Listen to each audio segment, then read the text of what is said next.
Friends, today's topic is adjoint of a square matrix or adjoint of a matrix. So, what is a adjoint of a matrix? The adjoint of a matrix A equals to Aij n cross n. ये क्या दिखा रहा है बच्चों? Matrix कैसा है? Square matrix है जिसमें number of rows and number of columns same है. Is defined as the transpose of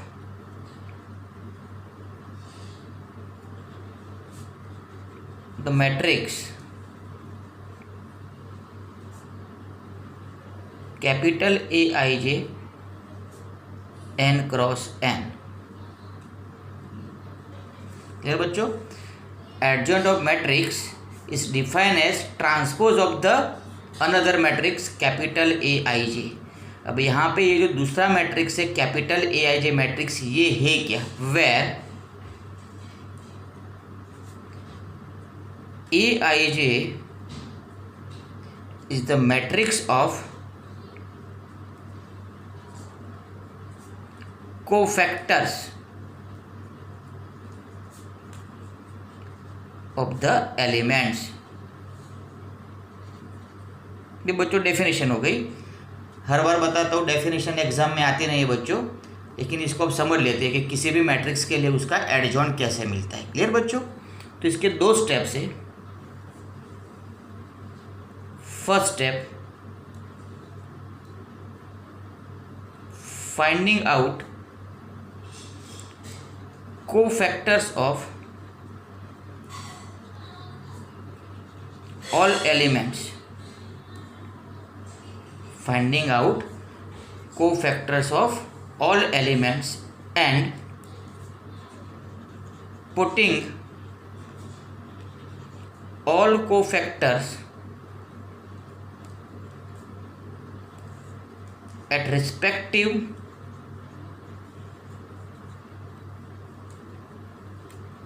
position of elements.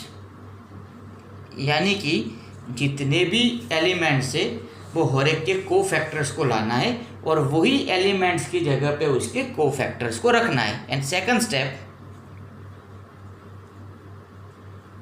Taking transpose of matrix form by को फैक्टर्स. क्लियर बच्चों? ईच एंड एवरी मेंबर्स के को factors निकालने के बाद वही मेंबर की पोजीशन पे रखना है. उससे जो मैट्रिक्स मिले उसका क्या करना है? ट्रांसपोज करना है. ट्रांसपोज करने से क्या निकल आएगा? Adjoint of matrix. देखो लिखा हुआ है, defined as the transpose of the matrix. ये मैट्रिक्स का ट्रांसपोज करने से एडजॉइंट मिलता है. तो ये मैट्रिक्स कौन सा हुआ? Aij is the matrix of cofactors. यानी कि कोफैक्टर से जो मैट्रिक्स जनरेट होगा उसका ट्रांसपोज करने से एडजॉइंट मिलता है बच्चों. क्लियर? लिख लो बच्चों ये डेफिनेशन, अब समझ लो.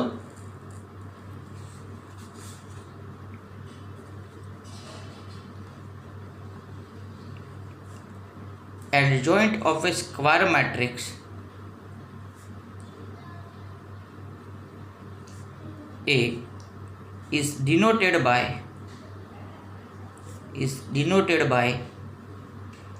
adjoint of A. ये जो बच्चों है वो एडजॉइंट का क्या है बेटा? सिंबल है. किसी भी स्क्वायर मैट्रिक्स के लिए उसका जो एडजॉइंट होता है उसका सिंबल क्या है? Adjoint A. अब देख लो बच्चों कैसे निकलता है. जो मैंने डिस्कस किया उसको बच्चों मैं यहाँ पे आपको पढ़ा रहा हूँ. मान लो कि ये है मैट्रिक्स A. बच्चों इतना ध्यान रखना है, अगर स्क्वायर मैट्रिक्स है तो ही उसका एडजॉइंट पॉसिबल है. देखो लिखा है, स्क्वायर मैट्रिक्स के लिए ही बच्चों एडजॉइंट पॉसिबल है. तो बच्चों ये 3x3 टाइप का स्क्वायर मैट्रिक्स है.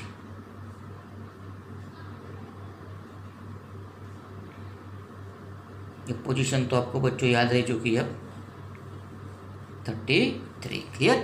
तो कैसे निकलता है बेटा एडजॉइंट? तो एडजॉइंट ए, तो एक दूसरा मैट्रिक्स लाना है जो मैंने डेफिनेशन में पढ़ाया, वो कैसे निकलेगा? जितने भी मेंबर्स है वो ईच एंड एवरी मेंबर्स के कोफैक्टर से आपको जो मैट्रिक्स निकलता है वो लिखना है। यानी कि फर्स्ट पोजीशन A11 पे उसका जो कोफैक्टर निकलेगा कैपिटल A11 ए रखना है। स्मॉल A12 यानी कि ये जो एलिमेंट है उसका जो निकलेगा बेटा कोफैक्टर, उसको उसकी जगह पे रखना है। ईच एंड एवरी मेंबर्स के जो कोफैक्टर्स होते हैं बेटा उसको उसकी ही पोजीशन पे यानी कि रिस्पेक्टिव पोजीशन पे रखना है। क्लियर? कोफैक्टर्स को कैसे निकालना है मैंने लास्ट लेक्चर में बच्चों आपको बताया था। क्लियर? तो ये होगा बेटा मैट्रिक्स ऑफ कोफैक्टर्स। उसका क्या लाना है? ट्रांसपोज लाना है। So transpose of matrix, transpose of matrix which is form by cofactors of all elements. दो स्टेप हो गए। सबसे पहले कोफैक्टर्स को लाना है, उसकी पोजीशन पे रखना है, उससे जो मैट्रिक्स निकलेगा उसका ट्रांसपोज करने से क्या निकलेगा बच्चों? Adjoint of matrix A. Clear बच्चों? एक एग्जांपल ले लो बच्चों, एक्स्ट्रा देख लो, बहुत इजी क्वेश्चन है। First question, find adjoint of A for a square matrix. ये जो स्क्वायर मैट्रिक्स है बेटा 2x2 टाइप का स्क्वायर मैट्रिक्स है। क्लियर? इसका क्या लाना है हमें? एडजॉइंट लाना है। तो वही कंसेप्ट है बेटा। यहाँ पे 4 मेंबर्स हुए और चारों मेंबर्स के हम क्या निकालेंगे? कोफैक्टर्स। तो कोफैक्टर्स कैसे निकालता है मैंने लास्ट लेक्चर में बच्चों बताया था ना आपको, -1/i + j into its minor. तो सबसे पहले ये जो पोजीशन है बेटा उसको 1 पोजीशन कहा जाता है। तो ये पोजीशन के लिए हम कोफैक्टर निकालेंगे कैपिटल A11। क्लियर? तो यहाँ पे क्या होगा? -1/i + j, i + j यानी कि 1 + 1 हुआ 2 इंटू माइनर। तो 1 पोजीशन पे जो मेंबर है उसका माइनर लाना हो तो वो मेंबर जिस रो में है, जिस कॉलम में, उसको बंद करना है। तो आपको क्या दिखाई देगा? 4। क्लियर बच्चों? फिर मान ले A12, कैपिटल A12 का मीनिंग 1-2 पोजीशन पे जो मेंबर है उसका कोफैक्टर। तो कैसे निकालेंगे? -1/i + j यानी कि 1 + 2 देगा 3 इंटू माइनर। माइनर कैसे निकालेंगे? मेंबर जिस रो में है, जिस कॉलम में है, उसको बंद करेंगे, क्या दिखाई देगा आपको? 1। सिमिलरली ये पोजीशन होगी बेटा 2-1 पोजीशन, तो उसके लिए कोफैक्टर निकलेगा -1/i + j यानी कि 2 + 1 हुआ 3। रो कॉलम को बंद कर दे, आपको दिखाई देगा 3। ये पोजीशन कौन सी होगी बेटा? Second row second column. So -1/2 2 + 2 4। ये पोजीशन के लिए कोफैक्टर निकालना है तो इसका माइनर लिखना है। 4 जिस रो में है, जिस कॉलम में बंद करना है, क्या दिखा देगा आपको? 2। क्लियर बच्चों? समझ में आ रहा है कि नहीं? अब देख लो बच्चों, सबसे पहले क्या निकालेंगे हम? Matrix form by cofactors. Matrix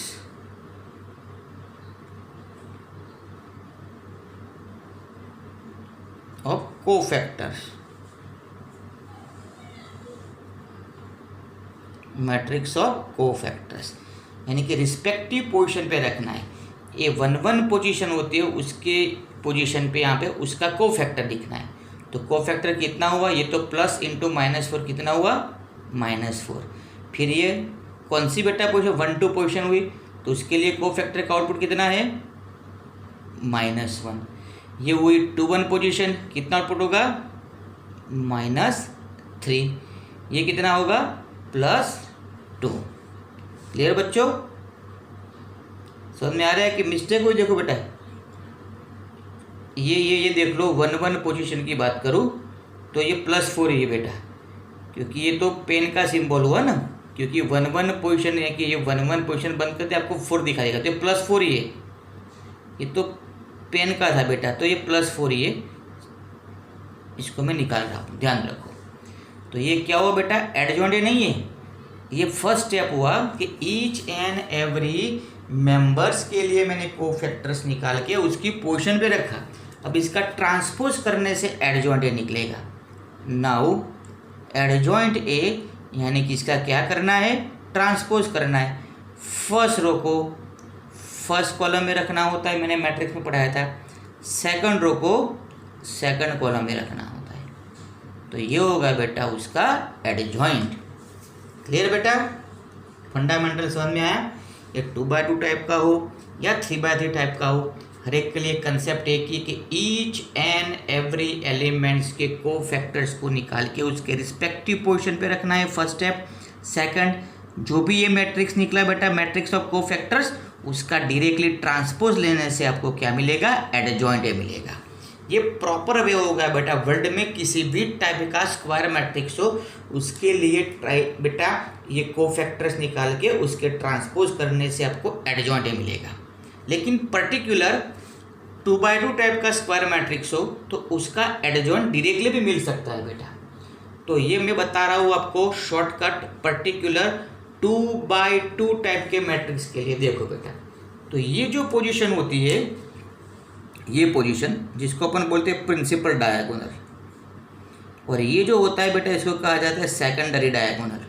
तो प्रिंसिपल डायगोनल की पोजीशन को इंटरचेंज करना है। देखो ये 2 4 हो गया 4 2, ये जो है बेटा उसको क्या करना है, इंटरचेंज। ये दोनों की पोजीशन को इंटरचेंज करना है। और ये जो है बेटा 3 1, उसकी पोजीशन वही रखनी है, उसकी साइन चेंज करना है। यानी कि प्लस है तो ऑपोजिट करना है माइनस साइन। क्लियर, इसकी पोजीशन को इंटरचेंज करना है, इसकी साइन को ऑपोजिट करना है, चेंज साइन। क्लियर बच्चों, समझ सकते हो। हेलो, ये क्वेश्चन था 2 3 1 4। पर्टिकुलर 2x2 टाइप के स्क्वायर मैट्रिक्स के लिए एडजॉइंट लाना हो तो ये जो बेटा है इसको इंटरचेंज करना है, इसकी साइन को चेंज करना है। क्लियर, देखो मैं डायरेक्टली ले लूँ आपके लिए, आपको समझाने के लिए। अब पोस्ट करके बच्चों इसको लिख लो।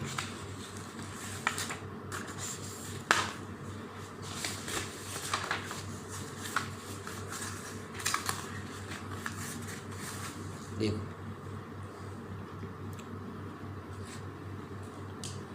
एक्स्ट्रा क्वेश्चन, ये हो गया square matrix A B minus C D, find adjoint A. तो बच्चों अपन को मालूम है 2x2 टाइप का स्क्वायर मैट्रिक्स है, तो इसका एडजॉइंट हम डायरेक्टली लिखेंगे। क्लियर, सो एडजॉइंट ए क्या बताया था मैंने, ये जो होता है बेटा इसको प्रिंसिपल डायगोनल कहा जाता है।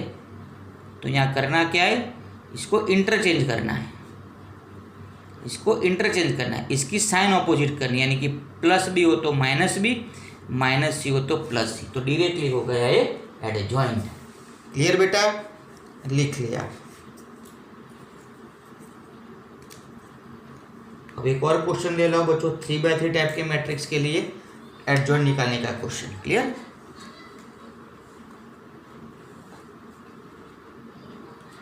फाइंड adjoint A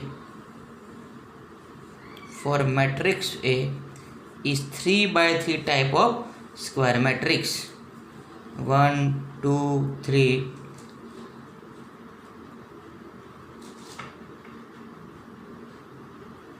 तो ये बच्चों मैट्रिक्स मैंने रैंडमली नंबर्स को लिख दिया, 3x3 टाइप का मैट्रिक्स है। तो इसका लाना क्या है बेटा, यहाँ पे एडजॉइंट ए लाना है। तो एज पर रूल 9 एलिमेंट्स है बेटा, वो 9 एलिमेंट्स के लिए हम क्या निकालेंगे, कोफैक्टर्स निकालेंगे। तो सबसे पहले 1 1 पोजीशन पे जो मेंबर है उसका कोफैक्टर A1 1। अब -1 1 + 1 हुआ 2।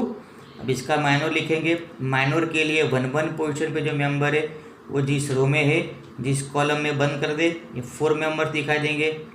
0 + 2 यानी कि +2 = 2। A1 2 यानी कि बेटा ये जो पॉइंट है उसका हमें निकालना है कोफैक्टर 1 2 पोजीशन। सो -1/1 + 2 क्यूब। रो कॉलम को बंद कर दे बेटा 2 फर्स्ट रो, सेकंड कॉलम में बंद कर दे -6 + 8, तो ये हुआ -2 A13 यानी कि ये पोजीशन। सो -1/4, रो कॉलम को बंद कर दे -1 -0, तो -1 फाइनल आउटपुट हुआ बेटा। तो ऐसे ही ईच एंड एवरी मेंबर्स के लिए हमें क्या लाना है बेटा, कोफैक्टर्स को लाना है। अब इसकी बारी बेटा ले ले। अब तो ये पोजीशन कौन सी होती है बेटा, 2 1 पोजीशन। सो -1/2 + 1, -1 होगा ना, -1/2 + 1 यानी कि -1/3 हुआ, जो -1 हुआ। रो कॉलम को बंद कर दे बेटा, ये पोजीशन की बात कर रहा हूँ। रो कॉलम को बंद कर दे, आपको ये 4 मेंबर दिखाई देंगे, 6 2 12 -3।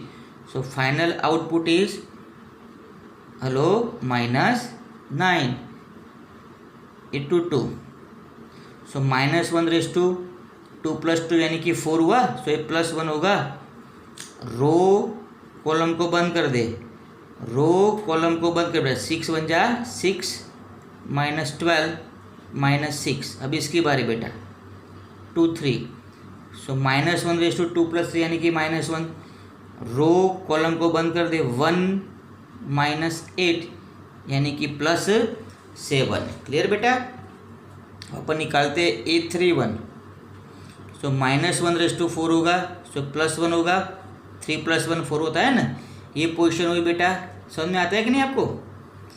रो कॉलम को बंद कर दो बेटा, 4 मेंबर दिखाई देंगे, -4 -0 फाइनल आउटपुट -4, ये 3 2 यानी कि ये पोजीशन। -1/3 + 2 यानी कि आउटपुट हुआ -1। रो कॉलम को बंद कर दे बेटा, रो कॉलम को बंद कर दे, -2 + 3, -2 + 3 1 हुआ, -1 A33।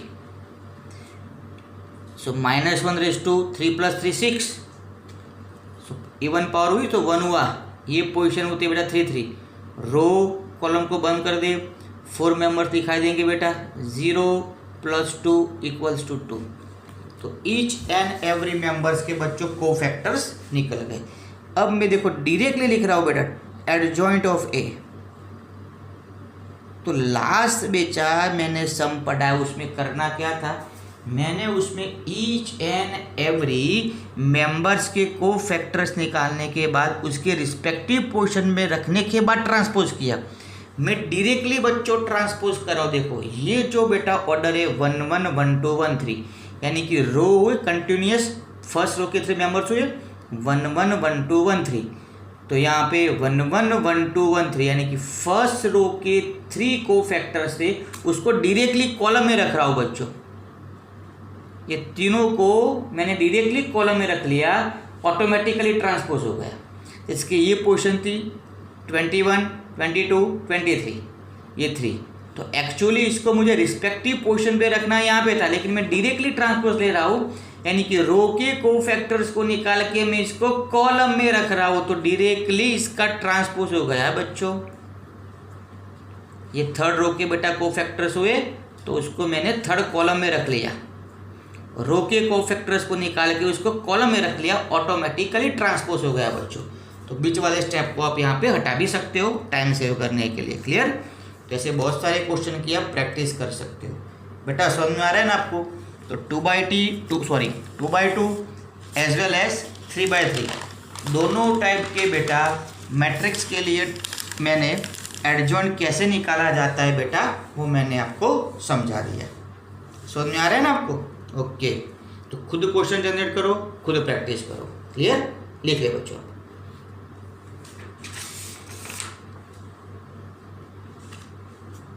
देखो आगे बहुत इंपॉर्टेंट बच्चों थ्योरम पढ़ाने जा रहे हैं।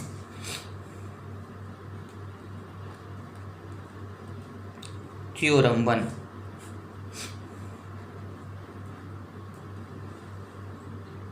For square matrix A.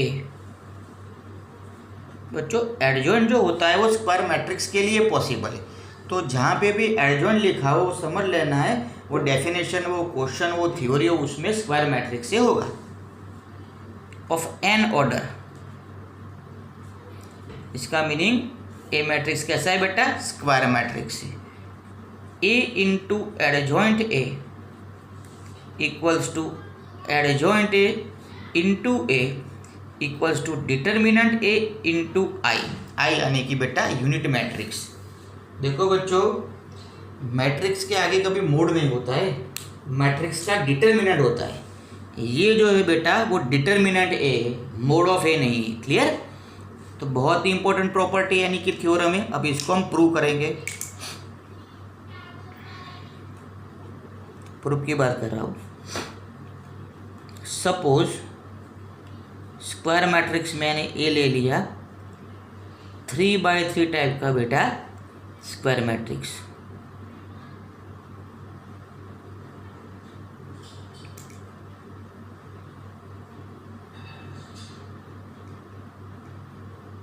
Clear? ये मैंने 3/3 टाइप का बेटा स्क्वायर मैट्रिक्स ले लिया। अब एडजॉइंट ए निकालना है। सो एडजॉइंट ए, ध्यान रखना बच्चों, डायरेक्टली मैं निकाल रहा हूँ एडजॉइंट ए। तो कैसे निकालते हैं बेटा adjoint? Each and every members के कोफैक्टर्स निकाल के रिस्पेक्टिव पोजीशन पे रखे ट्रांसपोज करने से। मैं क्या कर रहा हूँ बच्चों, फर्स्ट रो के जो कोफैक्टर्स है उसको डायरेक्टली फर्स्ट कॉलम में रख रहा हूँ। A11 का कोफैक्टर हुआ कैपिटल A11, 12 का हुआ कैपिटल A12। तो डायरेक्टली बेटा ये ट्रांसपोज भी मैंने कर लिया। सेकंड रो की बात करें अब, तो इसको रख रहा हूँ सेकंड कॉलम में 21, 22, 23, 31, 32, 33। क्लियर? तो ये हो गया मैट्रिक्स, ये हो गया उसका adjoint matrix. Now A into adjoint A. So एक ही जगह पे बेटा जो हमारा मैट्रिक्स ए बेटा उसको रख रहा हूँ, एडजॉइंट ए की जगह पे बेटा हमारा जो ये एडजॉइंट मैट्रिक्स है उसको रख रहा हूँ। क्लियर? तो एक ही जगह पे ए को रख रहा हूँ।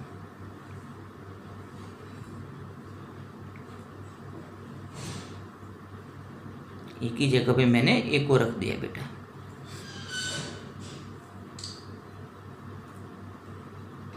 और एडजॉइंट ए की जगह में एडजॉइंट ए को रख रहा हूं।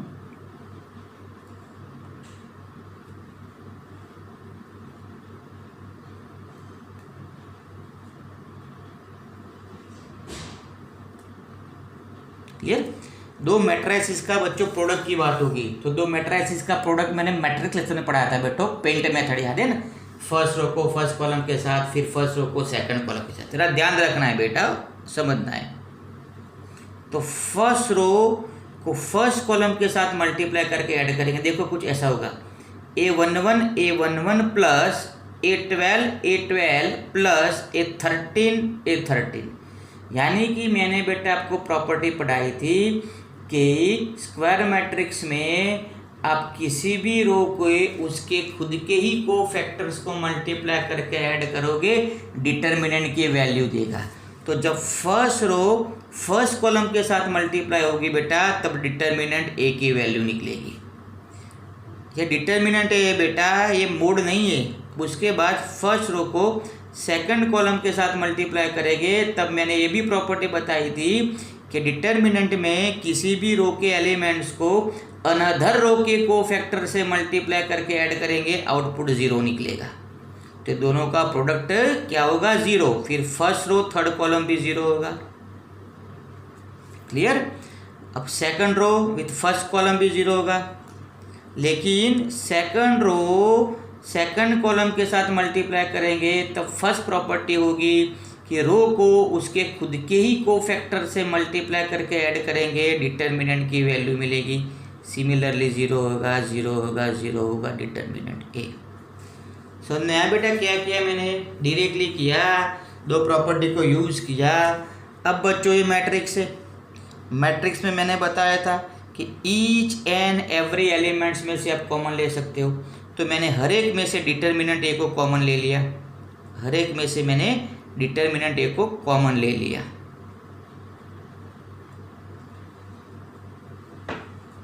तो ये हो गया डिटर्मिनेंट ए, और ये तो बेटा क्या है, आइडेंटिटी मैट्रिक्स आई। तो हो गया प्रूव, ये लेके स्टार्ट किया, ये बच्चों निकल आया। बहुत ही इंपॉर्टेंट प्रॉपर्टी है पर्टिकुलर जेई के लिए। क्लियर? अब सर ये भी प्रूव कर दो ना। तो जैसे बच्चों मैंने ये प्रूव किया वैसे आप ये प्रूव कर सकते हो, बात तो एक ही है। क्लियर? समझ में आ रहा है ना बेटा? लिखना चाहते हो लिख लो, आप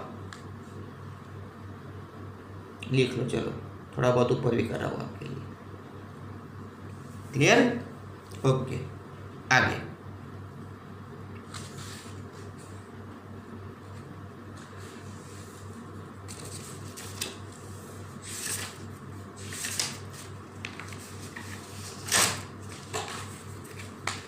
चलो बच्चों, रेडी?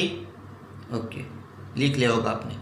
प्रैक्टिस करना बच्चों इंपॉर्टेंट है, और कुछ नहीं है।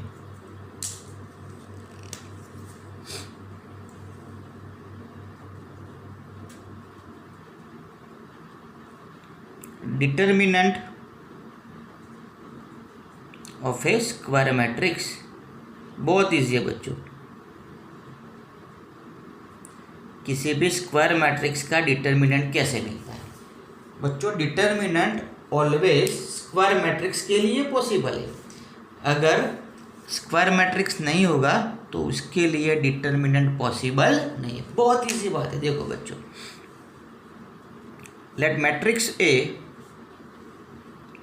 B C D. क्लियर बेटा? ये मान लो कोई मैट्रिक्स है, तो डिटर्मिनेंट ए ये होगा बेटा, मोड ए नहीं है, डिटर्मिनेंट ए। तो किसी भी मैट्रिक्स के डिटर्मिनेंट को लाना हो तो बेटा जो एलिमेंट्स है उसको वहीं पे रखना है, मैट्रिक्स की जगह पे डिटर्मिनेंट कर देना है। बहुत सिंपल सी बात है।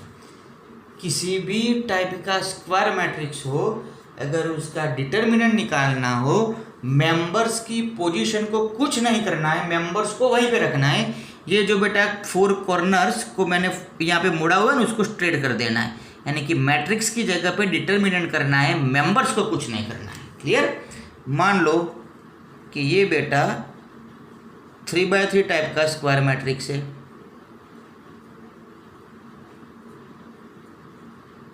क्लियर? 3x3 टाइप का ये क्या है बेटा? Square matrix. फाइंड डिटर्मिनेंट ए। बहुत इजी बात है, ये मोड ए नहीं है बच्चों, बार बार बता रहा हूँ, डिटर्मिनेंट ए। तो बहुत सिंपल सी बात है, डिटर्मिनेंट को निकालना है, यानी कि मैट्रिक्स की जगह पे डिटर्मिनेंट करना है, मैट्रिक्स की जगह पे डिटर्मिनेंट करना है, मेंबर्स को कुछ नहीं करना है। अब बच्चों इसकी वैल्यू तो आप जानते हो, डिटर्मिनेंट की वैल्यू को कैसे निकालना है, तो आपको निकालना है। जनरली बच्चे फर्स्ट रो की हेल्प से इसकी वैल्यू निकालते, वो आपको काम करना है। तो क्या पढ़े यहाँ पे? किसी भी डिटर्मिनेंट का स्क्वायर मैट्रिक्स लाना हो तो मैट्रिक्स की जगह पे डिटर्मिनेंट करना है, एलिमेंट्स को वहीं पे रखना है। क्लियर? लिख लो बच्चों।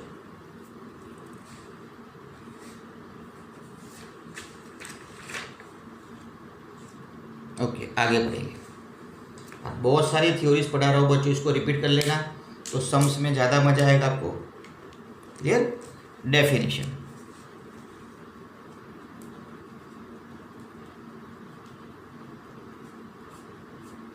First definition, singular matrix. तो सिंगुलर मैट्रिक्स किसको कहा जाता है बच्चों? ये पढ़ेंगे, समझ लेना है। स्क्वायर मैट्रिक्स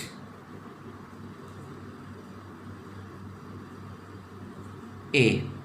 बच्चों ध्यान रखो, जितनी भी डेफिनेशन में पढ़ा रहा हूँ उसमें कहाँ पर स्क्वायर मैट्रिक्स है वो सब आपको याद रखना होगा। Square matrix A is said to be singular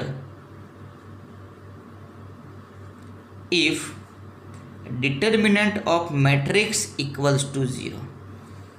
किसी भी मैट्रिक्स के डिटर्मिनेंट की वैल्यू अगर 0 मिले तो वो मैट्रिक्स को कहा जाता है बच्चों सिंगुलर मैट्रिक्स। क्लियर? मैट्रिक्स के डिटर्मिनेंट को कैसे लाना है बेटा, अभी मैंने डिस्कस किया। किसी भी स्क्वायर मैट्रिक्स के लिए अगर उसके डिटर्मिनेंट की वैल्यू 0 मिले तो वैसे मैट्रिक्स को कहा जाता है बच्चों singular matrix. Clear? For square matrix A,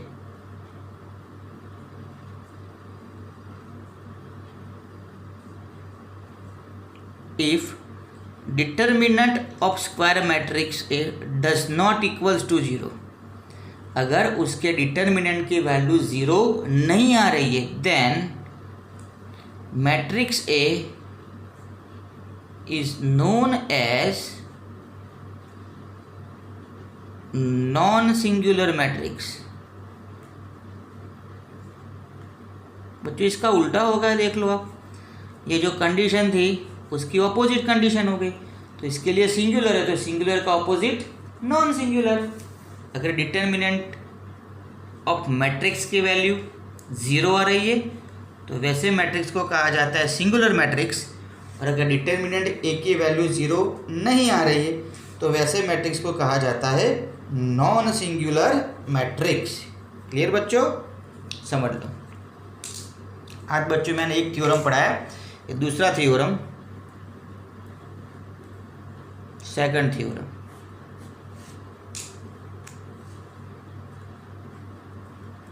for square matrix A and B, दोनों मैट्रिक्स कैसे बच्चों? स्क्वायर मैट्रिक्स है ऑफ सेम ऑर्डर, यानी कि दोनों की ऑर्डर भी सेम है, यानी कि ये 3/3 टाइप का हो तो ये भी 3/3 टाइप का होना चाहिए। अगर पहले वाला 2/2 टाइप का हो तो दूसरा वाला भी 2/2 टाइप का होना चाहिए। Clear? As well as their determinants are does not equals to 0। इसका मीनिंग ये हुआ कि ए एंड बी मैट्रिक्स दोनों कैसे हुए? Non singular matrix. तो यहाँ पे फर्स्ट कंडीशन दोनों स्क्वायर मैट्रिक्स है, सेकंड कंडीशन दोनों की ऑर्डर भी सेम है, थर्ड कंडीशन दोनों मैट्रिक्स कैसे है? नॉन सिंगुलर मैट्रिक्स है। क्लियर? अगर ये तीनों कंडीशंस फुलफिल हो रही है तो डायरेक्टली यहाँ पे अपन लिख सकते हैं कि A B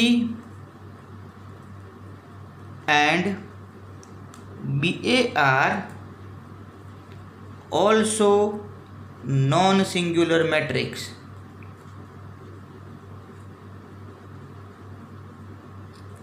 of same order.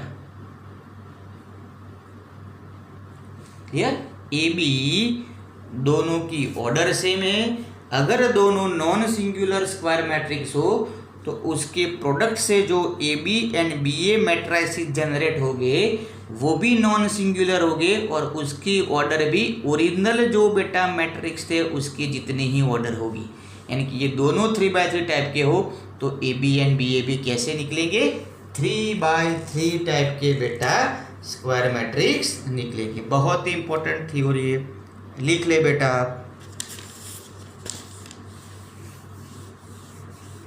Clear? Okay, लिख लो।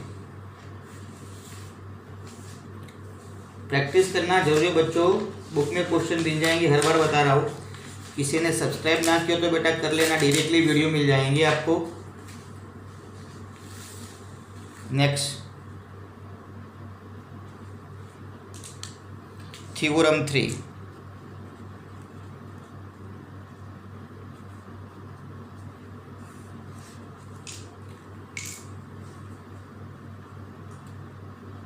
For square matrices of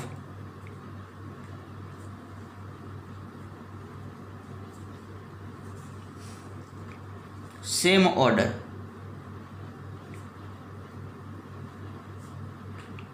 A and B दोनों बच्चों यहाँ पे स्क्वायर मैट्रिक्स होने चाहिए।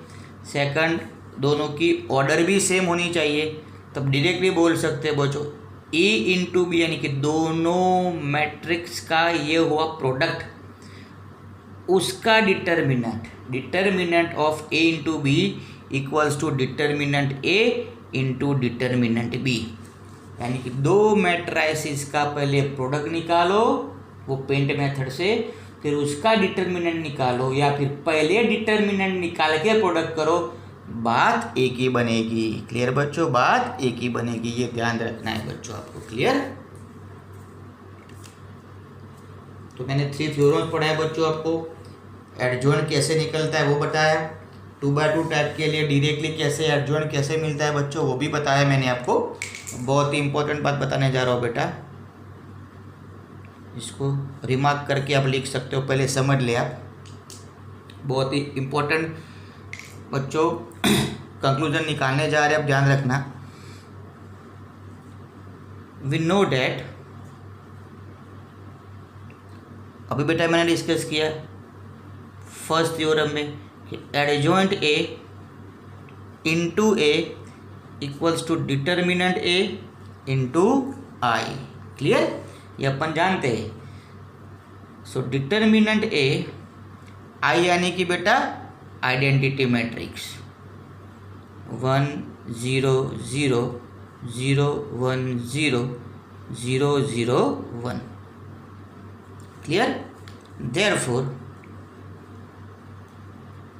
Adjoint A into A equals to, बेटा ये मैट्रिक्स हो गया क्योंकि आई क्या होता है, आइडेंटिटी मैट्रिक्स, और ये डिटर्मिनेंट ए, किसी भी डिटर्मिनेंट की value one type of real number होती है। तो मैट्रिक्स के बाहर कोई भी रियल नंबर हो बेटा ये डिटर्मिनेंट है, डिटर्मिनेंट का आउटपुट रियल नंबर होता है या फिर कॉम्प्लेक्स नंबर होता है। तो ये नंबर हुआ, मैंने मैट्रिक्स में बताया था कि मैट्रिक्स के प्रोडक्ट में कोई भी रियल नंबर हो तो ईच एंड एवरी एलिमेंट्स को मल्टीप्लाई होता है। तो ये जो बेटा डिटर्मिनेंट ए बेटा हर एक को मल्टीप्लाई हो गया।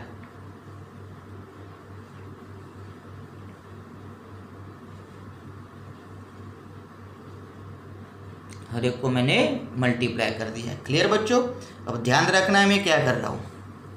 क्लियर बच्चों,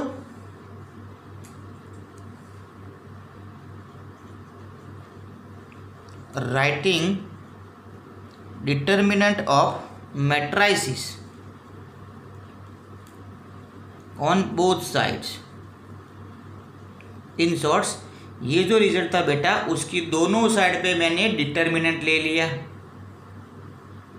तो यहाँ पे भी होगा डिटर्मिनेंट, यहाँ पे भी होगा डिटर्मिनेंट। तो लेफ्ट हैंड साइड की बात करें तो determinant of adjoint A into A. Clear बच्चों। राइट साइड की बात करें, ये एक्चुअली है मैट्रिक्स और हमने ले लिया डिटर्मिनेंट। तो मैट्रिक्स का डिटर्मिनेंट कैसे मिलता है बेटा, अभी बताया। मैट्रिक्स का डिटर्मिनेंट यानी कि मैट्रिक्स की जगह पे डिटर्मिनेंट करना है, एलिमेंट्स को वहीं पे रखना है, एलिमेंट्स को वहीं पे रखना है। बच्चों क्या किया मैंने, ये जो रिजल्ट था उसकी दोनों साइड पे मैंने डिटर्मिनेंट अप्लाई किया। यहाँ मैंने डिटर्मिनेंट अप्लाई किया बच्चों, ये हो गया। और राइट साइड पे मैट्रिक्स तो था ही, मैट्रिक्स का डिटर्मिनेंट यानी कि एलिमेंट्स को वही रखना है, मैट्रिक्स की जगह पे डिटर्मिनेंट करना है। क्लियर। अब देख लो बच्चों, ये जो लेफ्ट साइड है बेटा, यहाँ पे ये प्रॉपर्टी को मैं यूज कर रहा हूँ। दोनों को सेपरेटली मैंने डिटर्मिनेंट दे दिया, तो यहाँ मैं सेपरेटली डिटर्मिनेंट दे रहा हूँ। Adjoint A into determinant of matrix A. Clear. ये तो होगा डिटर्मिनेंट, इसका एक्सपांसन कर ले। Expansion along first row, row column को बंद कर दे, determinant A raise to square minus 0।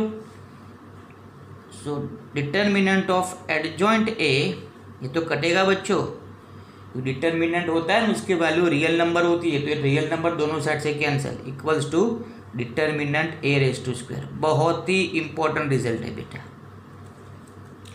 यहाँ पे ये जो बेटा स्टार्टिंग में जो मैट्रिक्स था वो 3x3 टाइप का मैट्रिक्स था, इसीलिए यहाँ पे पावर निकली 2। In general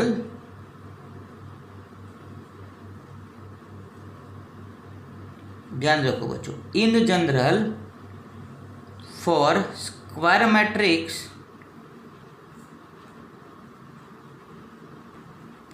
of n order of matrix A, यहाँ पे ए कैसा मैट्रिक्स है बेटा, स्क्वायर मैट्रिक्स, इसकी ऑर्डर कितनी है, n। तो डायरेक्टली अपन लिख सकते हैं determinant of adjoint A equals to determinant A raise to n-1।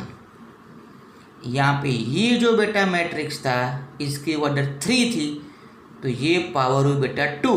Order की कंपेयर में पावर 1 जितनी कम हुई, तो यहाँ पे जो स्क्वायर मैट्रिक्स है उसकी अगर ऑर्डर n हो तो यहाँ पे 1 पावर कम होगी n-1। बहुत ही इम्पोर्टेंट रिजल्ट है बच्चों जेई के लिए एज वेल एज सेट के लिए।